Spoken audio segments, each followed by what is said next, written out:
What's going on, ladies and gentlemen? Welcome back to the Fringe. We had a story that was going to come out later today about a man in Hamilton who was told to take down his security cameras, the importance of people's safety and security in Ontario.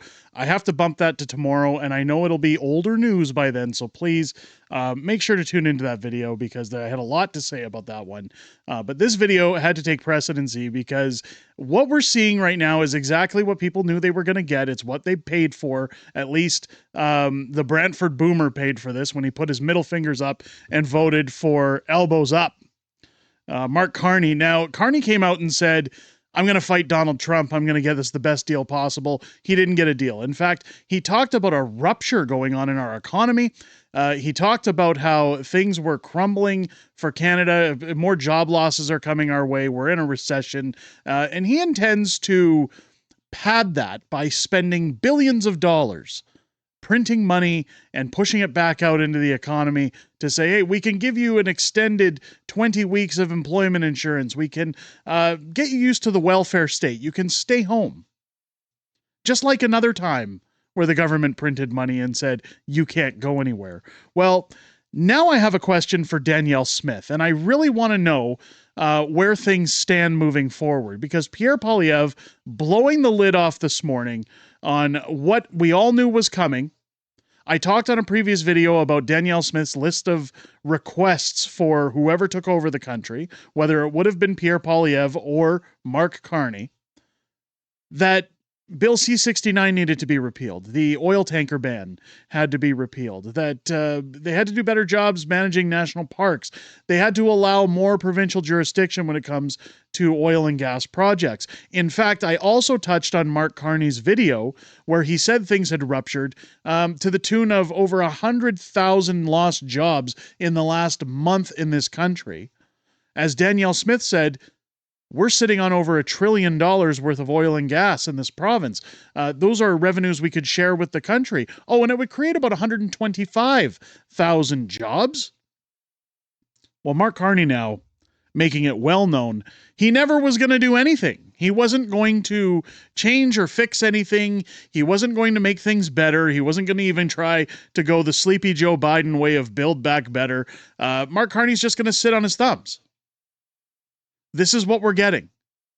You'll notice that we did a story on this channel about Don Farrell, Mark Carney's new appointed projects manager that are opening their office in Calgary to the tune of a $700,000 salary for this woman who has had multiple conflicts of interest, who has hidden access to information requests.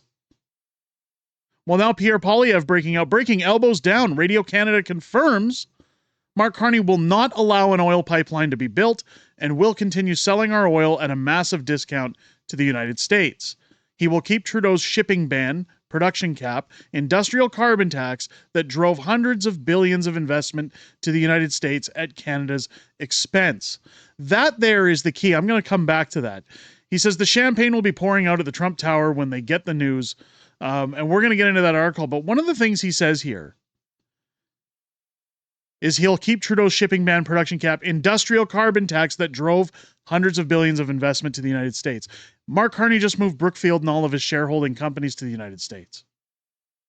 He stands to benefit. We keep saying this all the time. It's controlled decline. This is Mark Carney's plan.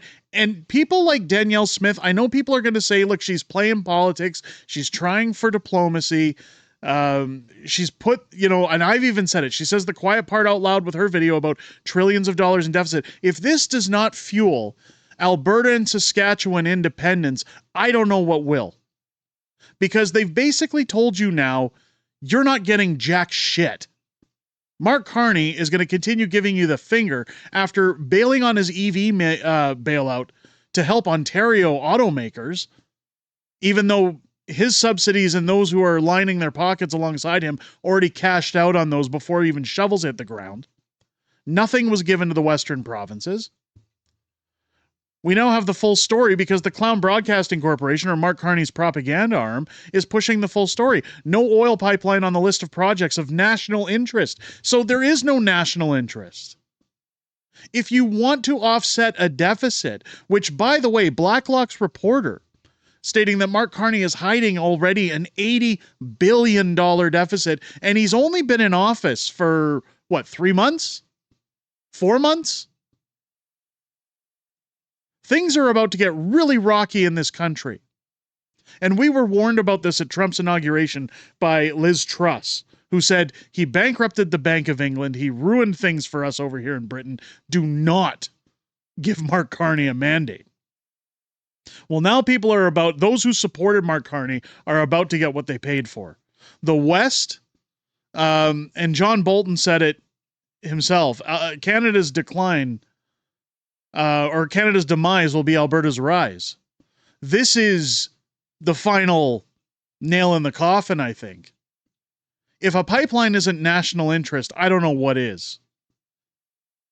Maybe tampons in bathrooms, I don't know. Prime Minister Mark Carney's government prepares to announce the first projects of national interest it has selected. Radio Canada has learned that no oil pipeline is on the list, according to 3 sources that have spoken to Radio Canada. Quote, there is no oil project pipeline on the table. One of them said, despite the federal government's promise to make Canada an energy superpower, Carney has never ruled out the idea of supporting the construction of a new pipeline. Well, but he is. We have to choose a few major projects, not necessarily pipelines, but maybe pipelines. We'll see, he said on the French language TV show, Tout le monde en parle, during the election campaign. The Prime Minister nevertheless emphasized the importance of reaching a consensus with the provinces. This is where we've talked about in live streams, which, by the way, join me tonight for Unhinged Fringe, 6 p.m. Pacific, 8 p.m. Central live.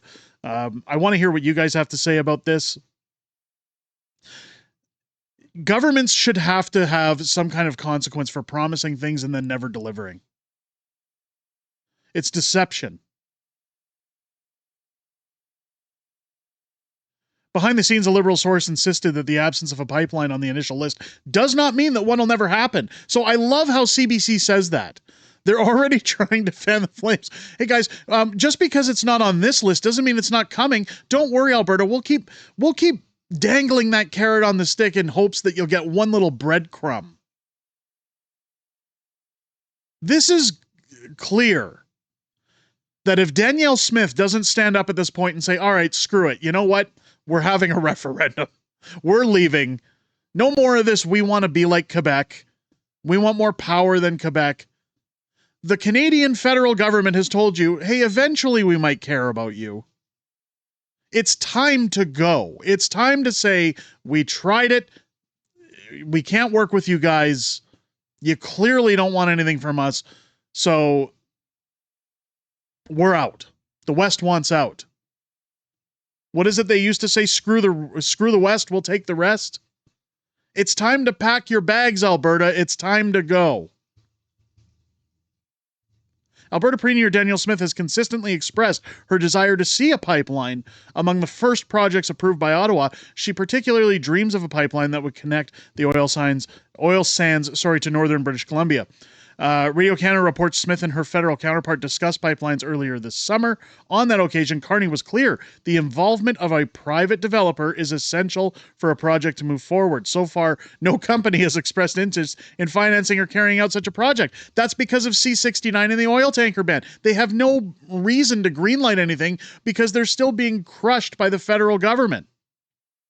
We're never going to get any investment in Canada, whether it's the auto sector, whether it's agriculture, whether it's job creation through franchisees bringing their business to Canada, whether it's oil and gas. It doesn't matter what we're doing. We're never going to get ahead. But hey, open the door and keep bringing in people from outside the country. Keep investing in that scam of a temporary foreign worker program, because that's really working out well for Canada. Smith's office blames the current regulatory environment for hampering pipeline development.